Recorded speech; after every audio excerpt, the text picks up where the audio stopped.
Um dia eu quase desisti. Eu achei que a advocacia não era para mim. Só que as dificuldades que eu fui passando ao longo da vida, todos os tropeços, os erros, os acertos, o caminho que eu segui foi o que me trouxe até aqui. É o que me permite hoje ensinar outras advogadas, mostrando qual caminho seguir, qual caminho não seguir. E nesse vídeo de hoje, o meu objetivo é compartilhar justamente a minha história na advocacia com você, porque eu tenho certeza que, por mais que você não espere, você vai encontrar diversos pontos em comum e sabendo que nós passamos pela mesma coisa e que eu consegui, eu sei que você vai perceber que você consegue também. Além de evitar alguns erros no caminho que eu vou te contar que eu cometi. Seja muito bem-vindo, muito bem-vinda a mais um vídeo aqui do canal. Meu nome é Vivian Padilha, eu sou advogada e mentora de advogados e hoje eu vou te contar a minha história na advocacia. Começando esse vídeo dando um background antes da faculdade de Direito, é importante para vocês entenderem de qual realidade eu vim, quais experiências eu tive antes de entrar na faculdade. Eu nunca fiquei parada. Minha família não é uma família eu não venho de uma família rica. Minha mãe não tinha uma grande condição financeira, ela ganhava pouco mais de um salário mínimo quando eu entrei na faculdade. E a gente não tinha luxos, a gente nunca passou necessidade, nunca, mas a gente sempre teve o básico, as coisas mais básicas possíveis. Então, desde pequena, desde os 14 anos, eu tinha que trabalhar, eu tinha que fazer outras coisas, eu tinha que ter o meu dinheirinho para que eu pudesse comprar as coisas que eu queria, coisas de adolescente, comprar uma roupinha diferente, comprar alguma coisa, um lanche diferente na escola. O meu primeiro trabalho foi como recepcionista de uma academia. E nesse trabalho de recepcionista de academia, o meu objetivo principal, além de estar ali na frente, auxiliando, escolhendo as músicas da academia, era também. Eu sempre colocava música eletrônica, aí o dono vinha reclamar, mas só tinha música eletrônica na minha playlist. Além de fazer isso, eu tinha que vender planos, aqueles planos trimestrais, semestrais, anuais. Então, eu tive um mini treinamento de vendas com o dono e com outras pessoas ali da academia também que auxiliavam nessa venda dos planos. Eu tive um mini treinamento de vendas e ali começou a minha relação com o público. Eu não podia ter vergonha de falar com as pessoas, eu não podia ter vergonha de vender. Então eu sei que ter passado por isso com certeza destravou uma chavinha que me ajudou lá na frente, que vocês já vão entender dessa parte da advocacia, a ser uma pessoa que vende bem e que entende que vender é necessário, que não entende que vender é um problema, enfim. Então eu tive esse background lá atrás. Depois que eu saí da academia, né, da recepção da academia, eu fui trabalhar com meu pai. Meu pai, na época, ele trabalhava com planos odontológicos. Então eu não lembro dos detalhes, eu só lembro que eu ficava numa sala sentada atendendo telefone também para poder fazer venda, porque eu era como se fosse um assistente dele e ele ficava no interior viajando e vendendo planos. Eu venho dessa família também, né? Meu pai sempre foi vendedor, já vendeu carro usado, já vendeu plano de saúde, já vendeu um monte de coisa. Então eu sempre observei ele fazendo isso e já trabalhei também um período, alguns meses com ele. Depois disso foi que de fato eu comecei, entrei no meu primeiro estágio de direito. Nesse primeiro estágio, eu estava no sexto, sétimo semestre, e a minha cabeça era 100% de que quando eu terminasse a faculdade eu iria fazer concurso público, não tinha outra opção. A advocacia nunca foi uma opção para mim durante a faculdade. Então eu não estava nem aí também para os estágios que eu fazia, para o que eu aprendia, para o que eu via sobre a advocacia na prática. Isso não me interessava, eu não ia trabalhar com isso. Então, esse estágio, ele era um estágio em um órgão público, e nesse órgão público tinha uma parte jurídica e eu basicamente fazia carga de processo. Eu nem poderia estar fazendo carga porque eu nem tinha carteirinha da OAB de estagiário, mas tinha uma outra estagiária que já era mais perto de formar e ela tinha essa carteirinha e eu ia junto com ela. Então, nesse estágio, basicamente o que eu aprendi foi andar no fórum e falar com o servidor. Teve algum aprendizado, mas eu confesso que nessa época a minha cabeça, eu não era a mesma pessoa que eu sou hoje. Eu não e eu acho que a maioria de nós, com essa pouca idade na faculdade, quando a gente já sai da escola e entra na faculdade, a gente não está preparado para absorver o tanto de coisa que a gente tem para absorver, que a gente tem que absorver. A gente não tem a maturidade para lidar com o que vem, né, com o que acontece. Então eu passei por aquilo, mas eu confesso que eu não busquei aprender muito. Afinal de contas, eu queria concurso, eu queria ficar lá dentro, sentada do outro lado. Eu não ia precisar saber falar com servidores, porque eu não ia advogar. Eu fiquei um ano nesse estágio, porque ele era por tempo determinado. Quando terminou um ano, fiquei um tempo sem procurando e depois fui para um estágio em escritório trabalhista para bancários. Era um nicho muito específico e lá eu comecei a observar algumas coisas, mas ainda sem esse olhar tão treinado e tão atento. Eu tinha uma sala, eu era a única estagiária estagiária, tinha uma salinha no canto que era minha, me achava super na faculdade, porque todos os meus colegas que estagiavam ficavam naquelas salas abarrotadas de gente, com um monte de estagiário um por cima do outro, e eu tinha uma salinha bonitinha, num prédio super chiquezinho aqui, era do lado da faculdade, então foi um ótimo estágio que eu encontrei. Mas era um estágio que eu sabia que eu não tinha a possibilidade de ser efetivada, não existia essa conversa ali, não existia espaço para isso ali naquele momento. E eu também não estava muito afim, porque eu queria estudar para concurso, só que eu sabia que eu ia precisar de dinheiro no início, enquanto eu estudava, para me manter.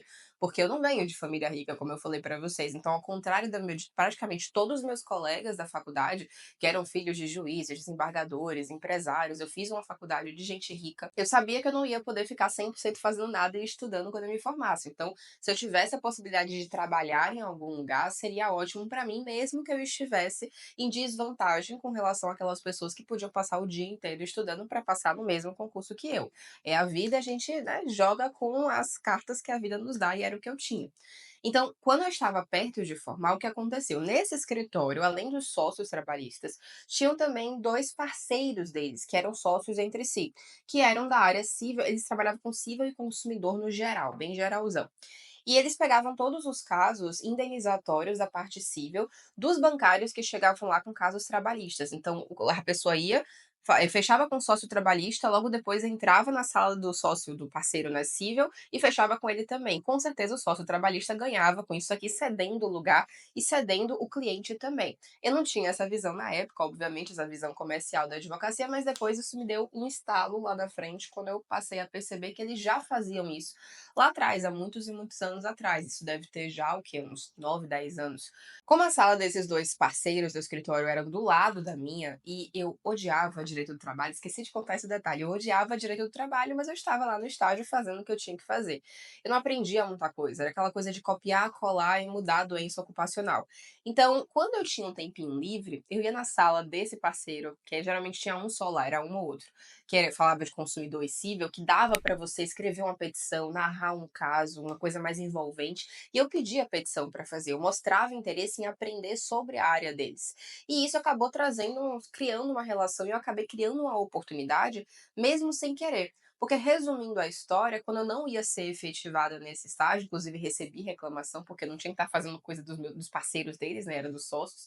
Mas, enfim, esse ato meu de fazer isso, de ir atrás desse conhecimento, de algo que eu vi que, poxa, isso aqui eu posso querer pra mim, fez com que eles dois me chamassem para trabalhar com eles meio período, melhor dos mundos, meio período enquanto eu estudava para concurso público. Eles precisavam de uma pessoa para fazer petição, mas não tinha muito espaço para crescimento, né, aparentemente, dentro do escritório deles. E assim eu fui.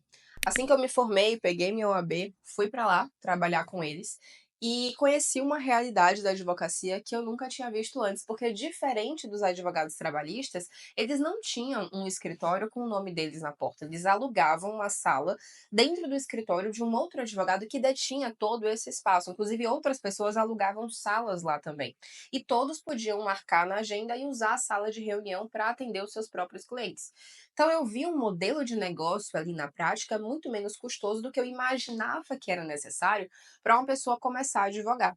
Aliado a isso, como eles atuavam muito com juizado especial e muito com demandas de consumidor, eu comecei a perceber também que eles falavam muito por telefone com os clientes, por WhatsApp, por ligação, mas os clientes não apareciam no escritório. Eu estava lá todos os dias, eles quase nunca tinham reunião com o cliente para fechar contrato, só quando um ou outro exigia. E aí, perguntando, né, eu entendi que eles só encontravam o cliente no dia da audiência de consumidor. O cliente não queria ir no escritório, era tudo muito simples de fechar. Então eu comecei a perceber que, peraí, não é tão complexo assim, eu nem preciso ter um espaço físico para começar a advogar se eu quiser. E isso eu estava estudando para concurso, tá? Passaram 3 meses. 3 meses ali estudando para concurso e até trabalhando lá, para eu desistir do concurso e perceber que de fato o que eu queria era advocacia. E os fatores que me levaram a tomar essa decisão foram, além desses que eu tô contando agora, de perceber que existia um modelo de negócio mais leve, menos custoso para uma pessoa começar do zero era possível e eu começar a entender de onde que vinham os clientes, principalmente os clientes de consumidor, porque eu já comecei a falar para todo mundo que eu era advogada.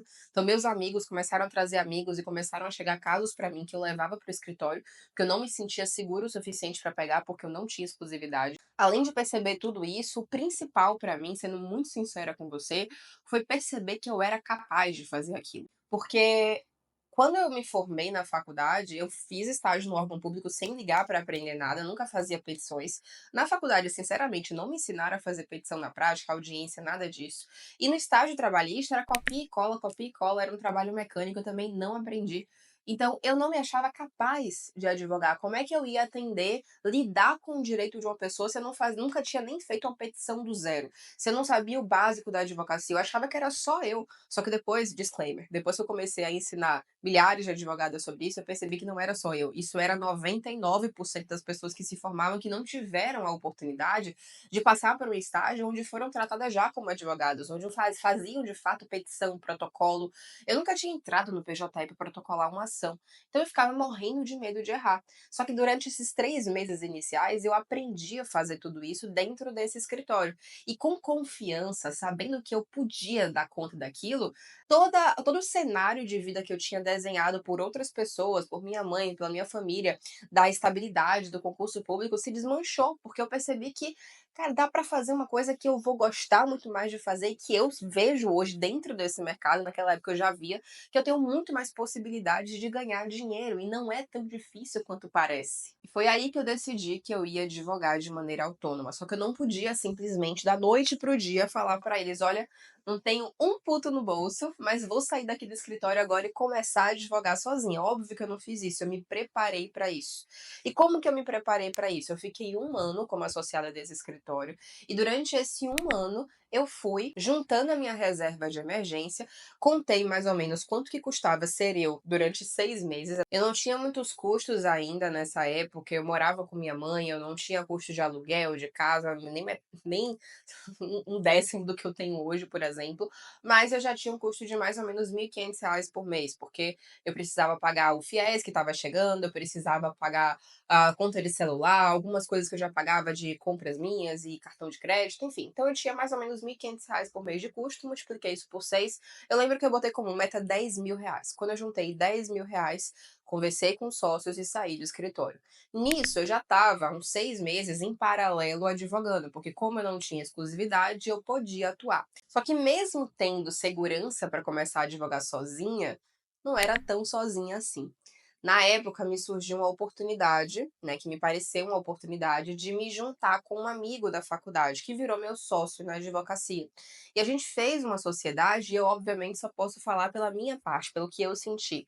Mas a sociedade, ela aconteceu sem estratégia nenhuma, ela foi 100% para mim por insegurança. Apesar de saber fazer, empreender na advocacia dá um nervoso, dá um frio na barriga, eu sei que você sente também. Então, eu pensei, bom, eu posso ir sozinha e quebrar a cara sozinha, ou eu posso ir com um grande amigo meu e a gente fazer dar certo ou quebrar a cara junto. Então é mais fácil esse caminho, eu tô meio insegura de ir sozinha, vou fazer junto com ele. Nisso, eu usei a sociedade como uma muleta por mais ou menos uns 2 anos, durou a sociedade, 2 anos e pouco. Ela terminou ali em março de 2020, junto com o início da pandemia. E durante esse tempo eu não cresci. A gente tinha um faturamento de 2, 3 mil reais por mês, quando a gente dividia 50-50 tudo, sem contrato, sem nada, maluquice. Eu me apoiava tanto nessa sociedade como uma muleta para mim, eu não me achava suficiente para resolver problemas mais complexos, eu sempre ia para o meu sócio, que eu não consegui me desenvolver, porque se fosse eu ia ter que me virar, sentar a bunda na cadeira, abrir um livro, estudar, virar, não sei, eu ia ter que dar meu jeito, botar minha roupa de sapo e dar os meus pulos para me virar. Mas como eu tinha ele, tudo eu ia para ele, tudo eu jogava para ele. Eu não conseguia evoluir. Eu não buscava estudar sobre marketing, vendas, nada disso, porque na cabeça dele não precisava dessa blogueiragem, dessas coisas. A gente nem chegava a conversar sobre isso. E éramos duas pessoas muito diferentes. E quando uma sociedade ela não é feita pelos motivos certos, quando ela não é feita com estratégia, juntando características para formar algo maior, ela tende a dar errado, principalmente quando a constituição dela é dois amigos se juntando por insegurança e início de carreira. E isso eu não tô falando só por causa de mim, não. Eu conheço pelo menos 10 sociedades que deram errado, assim, de amigos próximos meus e de alunas minhas também, que depois que entraram no ADV Class, por exemplo, me viram falando sobre isso mais abertamente lá dentro e falaram: vou. E tô passando exatamente pela mesma coisa, vou terminar minha sociedade antes que dê que acontecer algo pior do que já está acontecendo e outras que já era tarde demais. A boa notícia é que, pelo menos durante esses 2 anos, eu fui pegando mais experiência com a advocacia. Eu era generalista, atuava principalmente com consumidor, não tinha muitos casos complexos na minha mão, as pessoas não me confiavam em muitos casos complexos ou com valor de entrada, era tudo no êxito, e eu não sabia por quê, eu não entendia nada sobre posicionamento, sobre marketing, sobre assertividade na comunicação, sobre imagem pessoal, sobre nada disso. Eu não cuidava dessas coisas nos lugares certos, das formas certas, como a gente já falou nos últimos vídeos aqui do canal. E tudo mudou pra mim, na minha vida, quando a sociedade terminou, que foi em março de 2020. Porque o que foi que aconteceu a partir daí? O que acontece com todas as sociedades, praticamente, de amigos por insegurança. A gente brigou, acabou a amizade, acabou a sociedade, problemas que não cabem falar aqui, obviamente, nesse vídeo. E aí eu tive que seguir 100% sozinha, mais uma vez. E a insegurança bateu de novo, só que eu não tinha opção. Agora eu vivia da minha advocacia já há alguns anos, então eu tinha que fazer acontecer, eu tinha que fazer dar certo. E aí eu fui atrás de mudar. De ver coisas para eu estudar, para eu melhorar, para eu aumentar meus resultados. Eu já via uma, duas amigas minhas que já produziam conteúdo para o Instagram, que já falavam com advogados, que já falavam com cliente final, que já falavam sobre o que faziam, compartilhavam suas rotinas no dia a dia. E eu pensei, vou fazer isso também. Vou seguir esses passos. Parece estar dando certo para ela, deixa eu ver como é que eu vou fazer isso para mim. E aí, em 2020, todo mundo sabe o que aconteceu: a explosão de lives, de advogados falando para advogados, de cursos online. E ao invés de me tornar a pessoa que questiona, que fica achando que é charlatanismo, que fica perguntando, nossa, mas se você ganha com advocacia, por que que você está aqui vendendo curso? Que é uma pergunta mais burra que existe, da pessoa que não entende sobre fontes de renda diferentes e como que empresas se retroalimentam, porque eu tenho muitos clientes que vêm de indicação de alunas, de seguidores, enfim. Meu escritório ganha muito com a minha exposição na internet e com os cursos que eu tenho, mas eu, desde o início, eu nunca fui a pessoa que pensava pelo lado ruim, sabe? Eu acreditava. Eu assistia as lives, eu validava a pessoa, eu olhava muito, assistia os stories, eu via se ela realmente tinha prática na advocacia.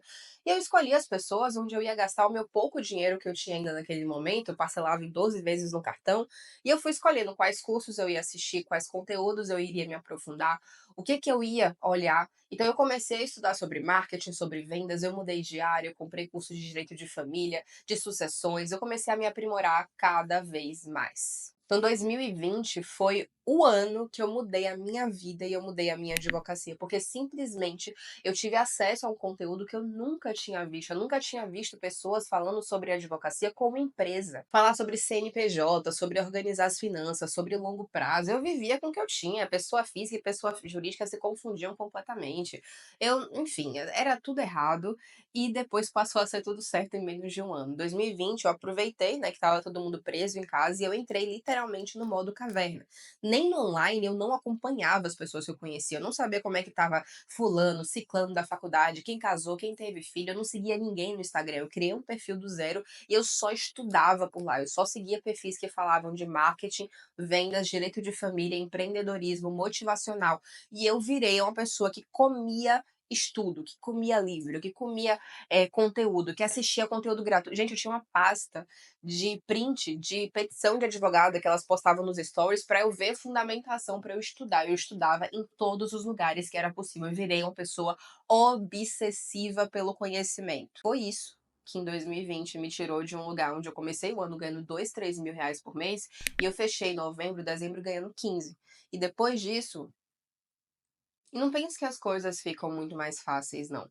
Elas ficam mais fáceis de resolver, porque você já sabe que você dá conta, você já sabe do que você construiu, a sua autoimagem, o que você pensa sobre si mesmo é que você resolve, você consegue.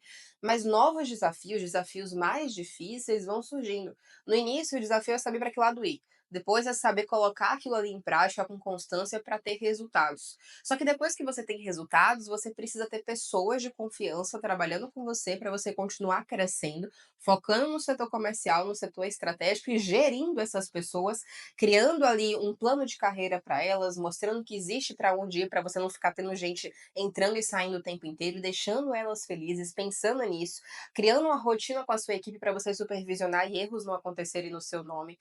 Então, você começa a ter que demitir pessoas, e foi uma das coisas mais difíceis que eu fiz na minha vida. Eu tive que demitir 3 pessoas. foi para o mesmo cargo, basicamente, num curto espaço de tempo que eu estava testando, mas foi muito difícil mesmo, emocionalmente falando, porque por mais que nós sejamos empresários, nós somos seres humanos e tem situações que são complicadas de passar. E a gente vai aceitando que vai ficando mais difícil, mas que a gente sabe resolver. Não tem mais como voltar atrás, a gente já tá no caminho. E a gente quer o resultado que tá por trás desse difícil. Posso deixar para falar um pouco mais sobre gestão de escritório com vocês em um próximo vídeo, tá? Eu só queria trazer desde o início, desde o zero, desde quem era a Vivian lá atrás, de onde que eu saí, por onde que eu passei, as dificuldades que eu enfrentei, o fato de não saber advogar, o fato de não ter contato nenhum com abrir seu próprio escritório, eu não tinha nenhum empreendedor ao meu lado na família, o fato de eu ter conseguido passar por tudo isso, aprender na tentativa e erro, até achar métodos que aceleraram em 2020 absurdamente os meus resultados, que é o que eu faço através dos meus métodos hoje validados com tudo que eu aprendi, executei e validei na prática com as minhas alunas. Hoje eu retribuo dessa forma porque lá atrás foram outras pessoas que me ajudaram também a chegar até aqui. E depois disso, eu te falar que não fica mais fácil, que você vai passar por outros momentos difíceis, em outros níveis, com outras coisas, mas você vai saber que você dá conta. Então você vai ficar até feliz quando você passar por esses momentos e falar: mais um obstáculo superado, vamos pro próximo. E independente do momento de carreira que você está hoje, eu espero que esse vídeo tenha te motivado para falar: eu entendo onde eu estou hoje, eu entendo o que eu tenho que fazer para chegar onde eu quero, eu entendo que vão vir outros desafios no caminho, mas eu tô pronta para enfrentar eles porque eu sei que é possível para mim. Pô, se foi possível para ela, que saiu do zero, no caso para mim, vai ser possível para mim, para você também.